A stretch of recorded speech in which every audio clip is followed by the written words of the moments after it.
This is an I Am Listening original podcast. Abigail's Footsteps have been absolutely fantastic. They're constantly in touch with us. They've been so supportive. If we need any information, they're there to give us it. They've been amazing, and we're really glad that we chose to support them as a charity.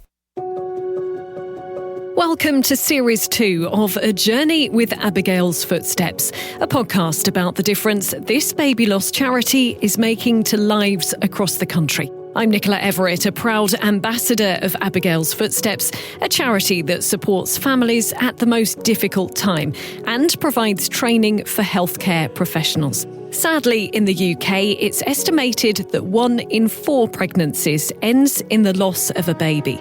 Despite that figure, it's still something people find difficult to talk about, and parents can face a wall of silence. We're hoping this series of podcasts will break down that wall. Parents will share their own experiences, which at times can be difficult to listen to, but we'll also share their inspirational stories of resilience and hope, and how you can get involved in making a difference to so many amazing families. Welcome to episode 5, where we'll be hearing from some incredible supporters of Abigail's Footsteps who've raised money for the charity. Firstly, I've been speaking to an amazing mum and dad who've been holding events in memory of their son.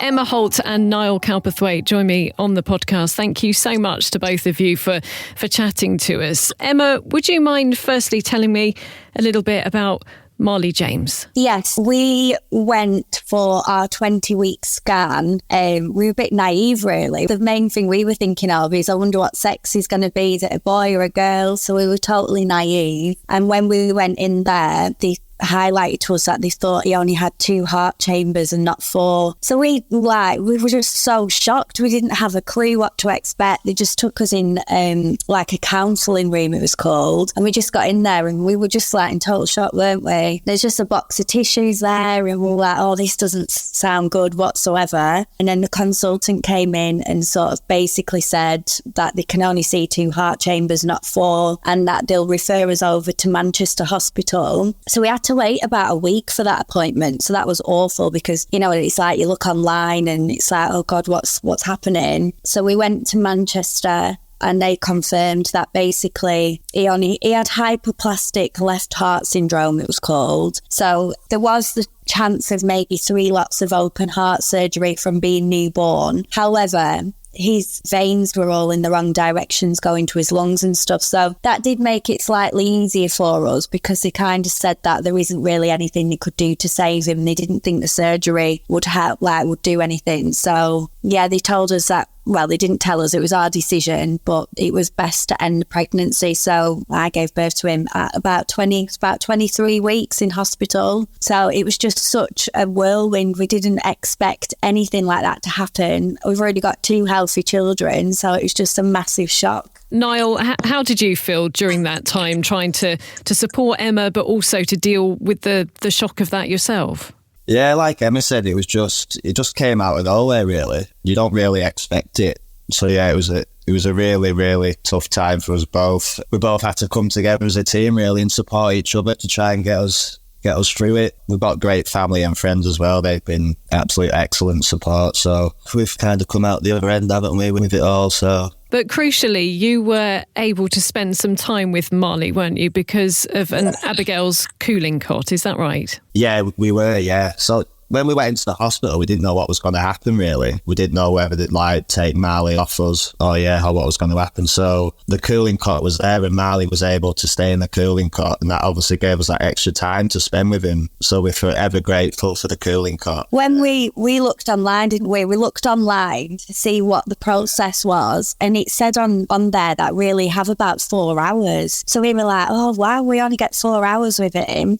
But then when we got there, we were sort of expecting expecting them to say, right, sorry, he's got to go. But they were like, no, it's absolutely fine. There's these cooling cots. So basically it'll preserve his body so you can stay with him. And look, I was on a drip because I had an infection. So we actually got to stay with him for about 3 days, didn't we? Which was nice. And the amazing thing from that as well is the cooling cot we used was in the name of a little girl called Florrie. And her mum, since we've been fundraising and like sharing stuff on Facebook and social media, Florrie's mum actually contacted us to say that it was her cot that was at Lancaster Hospital, which we used. And we've met her since. So that was amazing. And she funded that through Abigail's Footsteps. That's so incredible that you've been able to meet up. And what sort of a difference do you think, Emma, spending that time with Marley has made to you? It made a massive difference because to the thought of going through all that labour, because we were in there, it was about 16 hours, through that labour to just have him taken straight away, that would have been awful. And even though the situation was still awful,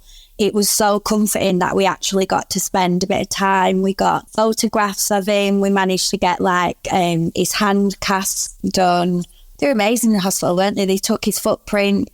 Yeah, one of the midwives drew a little feather on the wall, painted a feather with Marley's name on, just little things like that, which really helped. So we've had a couple of people have popped up actually sending a picture of the photo that she drew. But yeah, massively helped us being able to stay with him for a few days. And from then, you've decided that you also want to raise money for Abigail's Footsteps to provide more cold cots. And my goodness, you have raised an awful lot of money. Do you want to tell me a bit about what you were doing and when you decided that you wanted to give back? We knew that we wanted to help with fundraising, but we didn't really know where to start. So it's my cousin actually, we were telling the family about the cooling cots, and my cousin actually sent me the link to Abigail's Footsteps saying this is a charity where you can raise money for them. So the plan was originally Niall was going to do a half marathon in Manchester. So we were just chatting one night and we thought, right, we'll try and raise enough money to get a cooling cot, which is £2,800 each. So we set up a Just Giving page and didn't have a clue what to expect, and it just went off, didn't it? We probably raised that much money in a week just off setting up a Just Giving page, sharing it on social media, and it went crazy. And then since, we've done quite a few different events. We've got a list of them if you want us to talk you through them. And people like local friends and family, they've all been involved. So it just, we've been blown away. We're probably on about 16,200 currently, plus the gift aid, which is amazing. What sort of events have you been up to? Because as you say, that is more than £16,000. That's such a huge amount of money, and it will be able to fund so many cooling cots, which unfortunately are still needed in hospitals around the country. But what have you guys been up to? Yeah, so we've got the 2 half marathons. We've got the Great North Run, that's in September, and the Manchester Half Marathon, that's in October. So I think there's about 5 or 6 of us running in the Great North Run, and we've got about 15 or 16 of us that are running in the Manchester Half Marathon. So they're not done yet. So the things that we've done so far, one of Emma's friends, Katie, she's run a half marathon. We had a fundraising day at Lancaster City Football Club where I play football. So we had lots of buckets going around the ground and stuff like that. One of the fans actually shaved his hair off. He raised over £1,000, which was absolutely brilliant. So that was a really good day. Henry, Ronan and Chelsea. So Henry is Emma's little boy, and his friend and Emma's friend, they ran Tough Mudder. That was over £250. We've just recently had a Bongo Bingo night. So we had lots of raffle prizes and auction prizes. So we actually raised £8,000 that night, which is absolutely amazing. That was amazing. There's about 270 people came to that, and there was 22 different tables in the building. So we sold them to local businesses. So they sponsored a table for £25, and then we sold the tickets just for £10 each. But because there was that many people that attended, we literally raised over £8,000. So that was the biggest thing we've done. It's absolutely incredible. You've raised so much money, and getting friends and family and even the supporters at the football club involved. Do you think it really helps kind of break down this stigma and this bit of taboo about talking about baby loss, because you're able to talk about Marley and your experience, and then other people can get involved in that conversation. The most important thing is to talk about it. If you bottle it up and you don't speak, I think that's when you'll start to struggle. So things like the football days, like everyone just came together for that day, didn't they? It was honestly, it was such a good day. And I think as well, because we have spoke about it, when it initially happened, we didn't know whether to put anything on social media about it but I think because obviously we were going to have to go back to work and then people were going to know, we just wanted to get the message out there of what has happened so that people weren't asking us questions constantly. And the amount of people that have come forward to us, like you've had a few people contact you, haven't you, that have been through similar situations and are asking like for advice on how we dealt with it and like just things like that. And that's all through just basically putting it on social media. It's really nice that people have come forward and say like they've been through similar situations. I think like the main thing now is like raising awareness, and we want to try and help as many people as we can that are in our situation. So as you say, it's so important as well to keep saying Marley's name, isn't it? It's lovely that he is a huge part of the family. Yeah, absolutely. It's so nice when they sent the picture of the cooling cots that we've already got, like the little plaque with his name on. That was where, even though it's sad at the same time, it's lovely to see that his name's out there. Definitely a huge legacy, and as I say, you have raised a huge amount of money, which I know is going to be greatly appreciated by so many families, because they will get to spend that precious time with their baby and make the memories that you have, which is fantastic. Abigail's Footsteps have been absolutely fantastic. They're constantly in touch with us. They've been so supportive. If we need any information, they're there to give us it. They've been amazing, and we're really glad that we chose to support them as a charity. I know the whole team at Abigail's. I mean, it's a big family, really. They will be so very, very grateful for what you guys have been doing.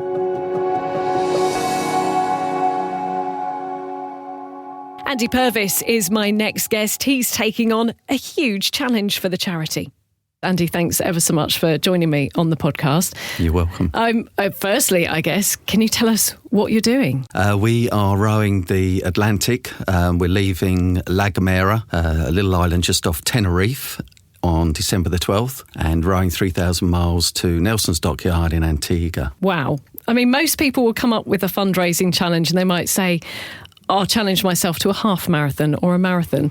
It's not normally rowing the Atlantic. Where did that idea come from, and who's kind of supported you along the way? Obviously, it's a strange challenge. I haven't done any rowing before. However, during lockdown, I think it was the second lockdown, just after Christmas, very, very down, had given up work, and basically looked at challenges that were achievable. And there's a lot of challenges out there. But obviously, the rowing, once we're in the boat, once we've done the training, then it's quite an achievable challenge for us to do. So hopefully it'll take between 45 and 60 days. Yeah, and looking forward to it, really am. And how is the training going? Training's gone absolutely fantastic. My rowing partner, Tim, has been training rowers for the last 12 years. So in terms of technical support, navigation and all those good things, safety at sea and everything else, Tim is absolutely amazing. We've both put in the physical hard work. We're both down the gym regularly. We're both working hard physically. We've been out in the sea many, many times before. It's gone very, very well. Very, very pleased with it. And why did you decide to raise money for Abigail's Footsteps? Abigail's was, I've literally only known about Abigail's for the last couple of years. Young lady that I run with, Alyssa, went through the process of sadly losing a baby 12 years ago, and listening to her story and obviously the wider sort of family is absolutely heart-wrenching, and a massive charity to support. I think they do an amazing thing, from the counselling to the cold cots and everything else. It's absolutely amazing. It just really does get to you. It's amazing. Yeah, as you say, you hadn't really heard of Abigail's Footsteps until quite recently, but what have you thought more about the work that they do? How's that kind of hit home, even though you personally haven't gone through that experience? What do you think about the work they're doing? No, I think it's obviously the support of parents is just incredible, really. I'm assuming it's one of those topics that we don't all want to talk about, but it's so important. And these guys go through obviously life-changing experience, and all the help and assistance they can get is totally worthwhile. It's an amazing charity. Yeah, you mentioned the counselling. We've spoken to many people who've gone through that, and it really is, as you say, it can be life-changing to get that support after going through such a terrible loss. And of course, the cold cots as well. Have you heard about how important they are for people? Absolutely amazing. To enable the families to share some time is absolutely incredible, and I think obviously very important. Even if it's a few days, it's just an amazing time that they can spend, and obviously again help the healing process. And of course it's hoped that those sorts of facilities will be available for everyone across the whole country. Indeed. and then they're not cheap. But can you tell us a bit about how much you're hoping to raise?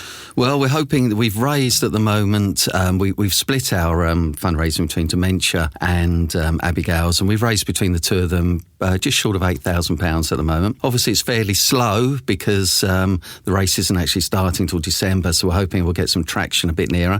We've got some fundraising events planned, so I'm hoping that we can probably raise at least sort of £10,000 to £15,000 for ABIGAIL'S. Which would be hugely welcome. I mean, that would provide an awful lot, whether it's cold cots or the support through counselling. That would be fantastic. The challenge that you're doing, it has been described as the world's toughest rowing race. Can you tell us a bit about the conditions you're going to be essentially living in for the duration of the event? Certainly. I mean, the boat is literally 7 metres long. We're self-propelled, obviously, with rowing. We've got some solar panels that give us a little bit of power to operate our water maker. We make our own water from the seawater. We carry all our own food. We're totally unassisted. We've got 2 little cabins, one at each end, literally 5.5 to 6 feet long, just enough room to squeeze into, which are watertight. And we will row literally 2 hours on, 2 hours off every day for the challenge. Obviously, during our downtime, we'll be cooking. We've got a little single jet ball stove, which enables us to reheat or rehydrate some very dodgy food. No fresh food or anything like that. It's just really rehydrated. And we'll get some sleep. We'll keep ourselves clean and tidy, which is important, and hopefully propel ourselves across the Atlantic. Weather-wise, it can be anything from 20-foot waves. It's pitch black, obviously, in the middle of the Atlantic. We'll see probably very little other traffic at all. But obviously one of the highlights will be wildlife, whales, dolphins, turtles, that sort of thing, which we're looking forward to. And I think as part of the challenge, it's a lot of it's not just the physicality, it's the mentality of the dark nights, pitch black, the isolation, and obviously getting on with my teammate. Yeah, which is quite crucial. I was going to say, physically, obviously, you're training, you're going to be physically ready for it. How do you prepare mentally for such a challenge? I have recently been doing some work with a wellness or wellbeing coach, which actually has been very, very useful. I mean, I'm a bit of a dinosaur, and when it was first mentioned, it was sort of, wow, do people actually do this sort of thing? But it has been very, very useful. And I think we're generally very like-minded. We're not going to be competitive, as far as we know.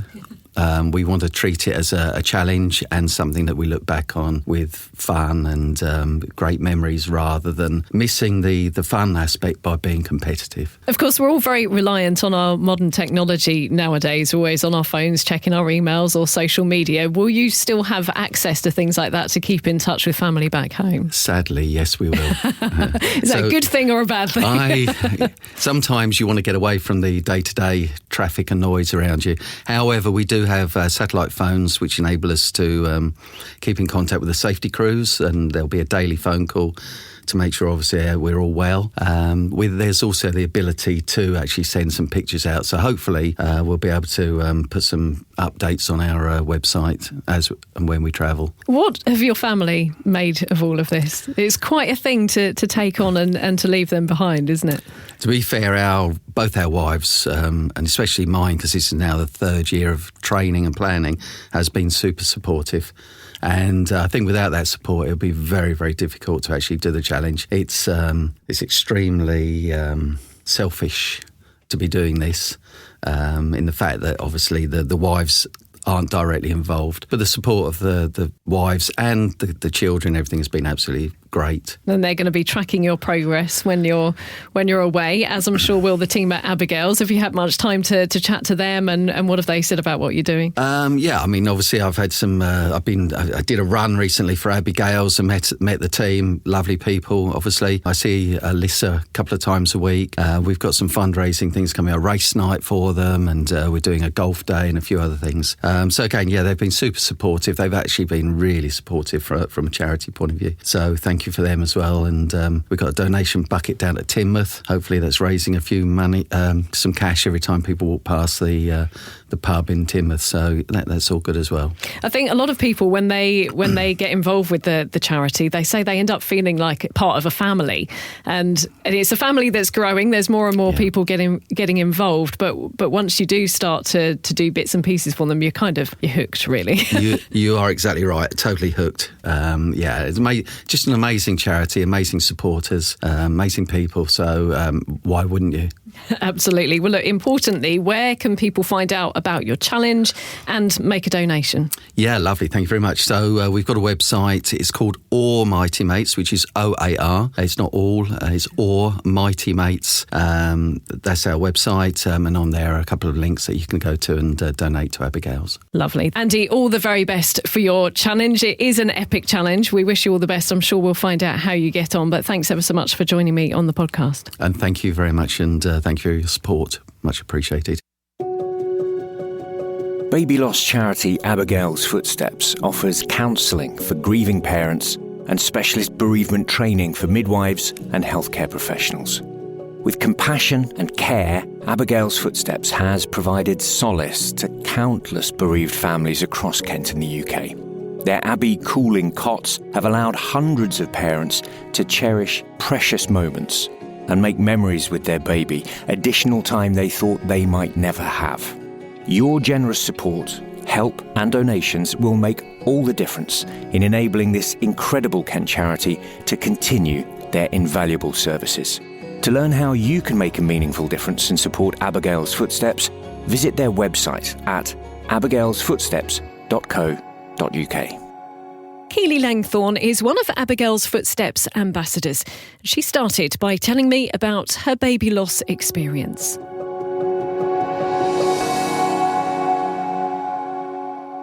Keeley, thank you ever so much for chatting to me. I was wondering if you wouldn't mind, could we start off just by chatting about your baby loss story? Would you mind explaining what you've been through and what you've experienced? Yeah, so I lost my son George on the 3rd of March 2022. So George was my third loss. I suffered a early miscarriage at 6 weeks. I then had an ectopic pregnancy, which involved me having life-saving surgery the following year. I then started IVF and had one embryo that survived, which we now know to be George. I had a very good pregnancy, and then unfortunately my waters broke at 22 weeks, and George was born sleeping on the 3rd of March 2022. So you really have been through an awful lot over the past few years. Do you mind if we talk just a little bit firstly about an ectopic pregnancy, because that's not something that we've covered on the podcast before, and perhaps some people may have heard about it and not realised what it is. Do you mind just explaining? Because as you said, you had to have life-saving surgery because of that. Yeah, and there's a lot of stigma associated with baby loss anyway, Nicola, but I think there's still a lot of stigma associated with ectopic pregnancies as well, and there's a lot of unknowns about it. People don't know about it. So basically I collapsed one morning. It was during another lockdown, and I collapsed one morning on a meeting. I'd been really pale in skin colour and thought I just don't feel right, and then had some pains in my legs. Collapsed, was rung emergency services and was sent to a sexual health clinic because all the hospitals were just overrun. And when I got there, this really lovely nurse said to me, "We think you're having an ectopic pregnancy." And they constantly ask you about a pain in your shoulder. And I kept saying, well, I train quite a lot. I go to the gym, go to boxing, I run. I've always got a pain in my shoulder. And she said, "No, have you got a pain in your shoulder?" And I don't think I have. So they sent me to A&E, and I tested positive on a pregnancy pregnancy test. And then they sent me home and basically said, we've got no one to scan you. It's after 5 o'clock. Just go home and miscarry. And I remember saying, but this person at this sexual health clinic has said to me, you're having an ectopic pregnancy and I know it's really serious. And they said, no, go away. So I was in absolute agony. I can't describe the pain for about 48 hours. And in the end, I just had to go back. When I went back, they scanned me and the room filled up with about 5 doctors. Someone shouting out, get the crash trolley. And then I was wheeled into surgery and basically the ectopic pregnancy had ruptured. So the embryo gets stuck and then it had ruptured and basically exploded. And it meant that I had to not only have the baby removed, but I had to have one of my fallopian tubes removed in the process as well. And I was basically told at the time that if I didn't have surgery within the next couple of hours that I would die. So they let my husband in for a fire escape. Basically to say goodbye to me, and off I went into surgery. Yeah, I mean, that's just so incredibly scary for you. I mean, the fact you were turned away from hospital is awful, but then to be rushed in for emergency surgery. So an ectopic pregnancy is where the baby starts to grow in the fallopian tube, basically. The baby gets a bit stuck and it grows in the wrong place. And obviously that does require that surgery. How was your recovery from that? Things were difficult. I was on my own in hospital because it was during COVID, so I couldn't have my mum or my sister or my husband. And yeah, things were tough. And I think in hindsight, I went back to work very, very quickly. Someone had a bereavement at work, so I went back to work within probably 7 to 10 days. But given I'd had abdominal surgery and was out the game for quite a lot, it was hard. And I had some counselling after as a result, and the counselling was terrible because there's just not the resources available, unfortunately, I don't think, to deal with that. And I don't think enough energy or time is actually put into that. And it was minimised, I think, a little bit. They think, you've had an ectopic pregnancy, you've had it removed, but there's a lot that goes with it. For instance, you have to consent to your baby's remains being disposed of, and that's not a nice place to be, especially when you're on your own without your partner or without your husband, and you're signing all these forms to basically say you can dispose of your baby. And I think a lot of people think that because you've not got a physical baby that they minimise the loss a lot. Did you get a sense that it was, well, we've saved your life, so you should be grateful kind of attitude, rather than actually we need to really support you through this process because you have just suffered a baby loss, even though you might not have even known at the time you were pregnant until you'd taken that pregnancy test? But did you feel that there was kind of a bit of a, not dismissive attitude, but maybe they didn't focus on what they should have done as far as the support is concerned afterwards? The support is definitely not there. I remember a doctor trying to discharge me and he was asking me loads of questions like, am I breastfeeding? Have I just had a baby? And I remember thinking, and I remember saying to him, well, I've just lost my baby. I've had an ectopic pregnancy. He was like, I don't know what you mean. I don't know what you mean. I was like, can you look at my notes, please? You're the person discharging me. And he literally just gave me 100 Cocoldamol and let me walk out of the hospital on my own. Because again, no one was allowed to come in to get me because of COVID. And I remember thinking, as a domestic abuse lawyer, no one's asked me anything about my situation at home, about whether I've got any support. No one did a maternal mental health evaluation. No one offered me any counselling before I left. That was something I had to do all by myself afterwards. So I do think there's just not the support or maybe the knowledge in place for ectopic pregnancies. And let's talk about George's Law, which is something that you're really campaigning for at the moment, following the really sad loss of baby George. Do you want to explain what George's Law is all about and what you're really hoping to achieve? Yeah, so basically after George died, we had a Just Giving page and we raised over £30,000 for the charities that helped us after his death. And then it kind of spiralled. So loads of people reached out to me on social media and said, what support was put in place for you from your employer? And after I'd got pregnant with George, I had paid a lot of attention to what was happening in New Zealand, and basically the Prime Minister then, as she then was enacting a baby loss policy throughout the country, which meant that both parents got 3 days statutory paid leave if they had a loss under 24 weeks. So I drafted a document and I'd presented it to our HR director, and unfortunately I was the first person to use it. But I then met with Angela Crawley MP, as she then was in the June after George died, and said to her, look, more's got to be done in terms of protection, because the law in its current stance says, despite the fact that I had a 12-hour birth with George and a 6-hour placental delivery, the law says that I should be back in work the next day. And this is not right. There's no support in place to help me plan his funeral. There's no help to physically digest or mentally digest what had happened. So Angela put a bill through Parliament, which was the miscarriage leave bill, and it was successful on the first reading. And then the second reading was delayed because of the Queen's death, and then unfortunately the second reading stalled in Parliament. So in terms of where we currently are, we've met with a new MP, so Caroline Harris, who's a Labour MP, and she's now really gung-ho in sort of helping us push George's Law through Parliament. So now we're asking Labour for 3 days paid leave in the event of a loss occurring under 24 weeks. And now loads of people are going to say, oh, but Keeley, 3 days isn't enough, and we need more. And I'm pleased to say that many employers have come forward and said they're going to offer more. So more recently, the NHS have implemented 10 days paid leave. And what I've been saying, Nicola, is if the biggest employer in the UK, who is the NHS, who have 1.7 million employees, and let's face it, they're on their knees, aren't they?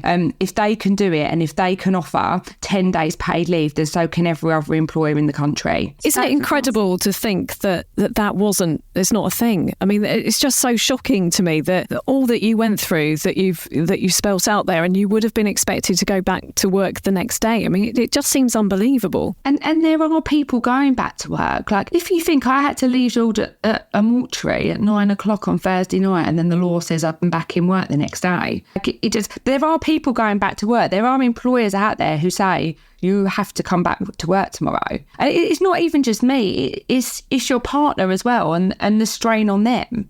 And to think that I had to come home, I had a midwife come and stop my milk on the Friday because I just had a baby. So I had all the normal things that mums have when they have a baby, but the law in its current stance said I shouldn't be paid for that, and I should actually be going back to work. So I'm trying to do as much as I can to push this law through, and we're now seeking an amendment to the Parental and Bereavement Act of 2018 to try and push George's Law through to get just these 3 days paid leave, so that we will sort of mirror that of the legislation in New Zealand. Obviously, Abigail's Footsteps are very much in support of that, and you've become one of their ambassadors as well. What's that been like, becoming an ambassador for the charity? It's probably been the greatest privilege of my life. When George died, he was put in a cold cot from ABIGAIL'S, which allowed us to have him christened and allowed us to spend valuable time with him. And ABIGAIL'S were there after, straight sort of the day after, offering me bereavement counselling. So it is so important to me that as an ambassador, I do everything I can to try and sort of repay them and help other families. Baby loss happens to 1 in 3 of us, unfortunately. And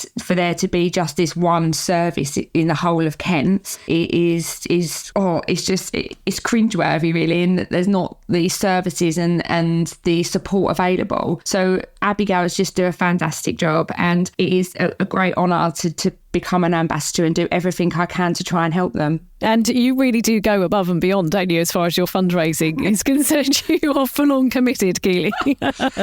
Yeah, I'll take my ambassador role very, very seriously. No, I do, yeah. So I've done 2 half marathons in the last sort of 18 months, competed in a white collar boxing show in front of 2,000 people. I think 5 of my friends have now done white collar boxing for ABIGAIL'S and for George. We've done an inflatables jumping over something and nearly breaking our neck. Yeah, it's been pretty full on.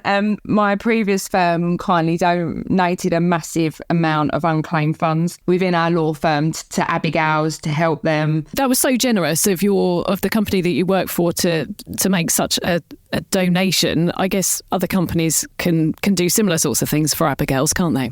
Yeah, and corporate sponsorship is so important. So for instance, if you work for a law firm, I don't know if it's the same for accountancy as well, you could donate your unused funds and you can get tax deductible benefits from that. And it's a valuable easy sponsorship and advertising opportunity for anyone, because then you can put it on LinkedIn or you can put it on other socials to say, look at what we've done.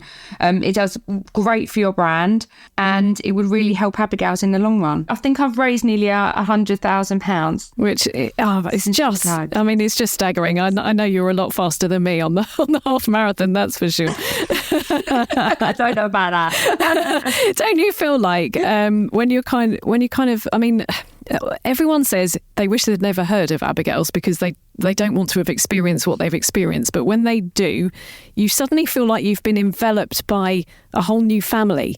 And kind of the guys who are part of the team, they're just with you every single step of the way. And it's almost like, you know, we are all one big family, really, aren't we, supporting each other?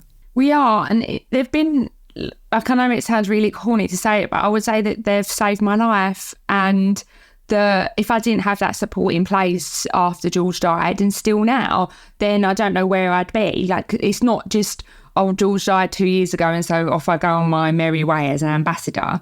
They've really helped me in terms of creating a family with the other ambassadors, both mums and dads, and we support each other. Yeah, we do events and we are just one lovely family. It is lovely, and it is great to have that support in place. And I always wish that we could do more and that it was sort of available worldwide. Yeah, absolutely. Because as you mentioned, the stats, unfortunately, an awful lot of people do go through it. And you've mentioned dads as well, which I think is really key, because it's not just the mum who goes through this, is it? It's very much a dad and wider family as well. Yeah, and I think that often gets forgotten. I think dads get forgotten a lot. And I think nans and aunties and everyone else gets forgotten as well, and friends. Like, it's had George's death's had a massive impact on my mum, for instance, and my dad and my sister and my friends, even my work colleagues. So I think, yeah, you've got to remember, and there is support in place, but it's about using that support. But more can be done in terms of maternal care. And I just hope now